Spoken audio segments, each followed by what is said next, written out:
Merci. La parole est à monsieur Sergio Coronado. Merci, Monsieur le Président. À mon tour, je souhaiterais adresser les condoléances du groupe écologiste aux familles des victimes de ce terrible accident. Ma question s'adresse à Monsieur le Premier ministre. La pollution atmosphérique est, à juste titre, la première préoccupation environnementale des Français. L'enjeu de santé publique est en effet énorme. Décès prématurés, hospitalisation, bronchite chronique, les dangers sanitaires dus à cette pollution sont connus. Ces dangers représentent également un coût financier important pour la collectivité. Selon différentes études, entre 20 et 30 milliards d'euros pour la France métropolitaine.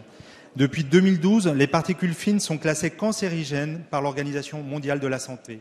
Selon l'OMS, sur les 7 millions de décès provoqués par la pollution globale de l'air chaque année, plus de 2 millions sont dus à l'inhalation de particules fines. Monsieur le Premier ministre, la semaine passée, la région Île-de-France a connu un épisode de pollution aux particules fines sur plusieurs jours. Alors que la ville de Paris et la région Île-de-France pressaient le gouvernement de mettre en place la circulation alternée à Paris et sur une vingtaine de villes limitrophes, un membre de votre gouvernement a préféré engager une polémique déplacée. Nous savons que la circulation alternée est une mesure efficace pour lutter contre la pollution atmosphérique. 15% de la pollution globale est due en effet au trafic automobile. De nombreuses capitales la mettent d'ailleurs en place de manière systématique à chaque pic de pollution depuis plusieurs années.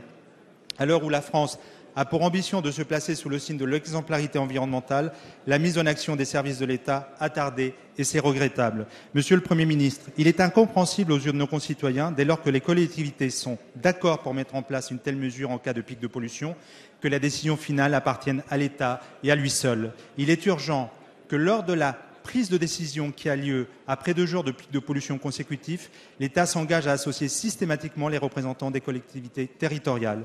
Il est aussi nécessaire, en cas d'atteinte du seuil d'alerte, de mettre en place un mécanisme automatique avec des mesures concrètes dont la circulation alternée fait partie en faveur de la qualité de l'air. La santé doit être une priorité, Monsieur le Premier ministre.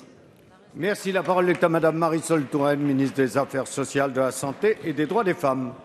Oui, merci Monsieur le Président, Mesdames et Messieurs les députés, Monsieur le député Coronado. Vous avez évidemment raison de souligner que la pollution de l'air a un impact majeur sur la santé et que ce doit être une préoccupation pour nous tous. Et je peux vous assurer, Monsieur le député, que le gouvernement assume ses responsabilités en mettant en place des actions proportionnées et graduées. L'an dernier déjà, j'étais intervenue pour faire en sorte que la circulation alternée se mette en place, compte tenu de ce que l'on observait, une fréquentation accrue des services d'urgence pour des pathologies de type asthme chronique ou autre.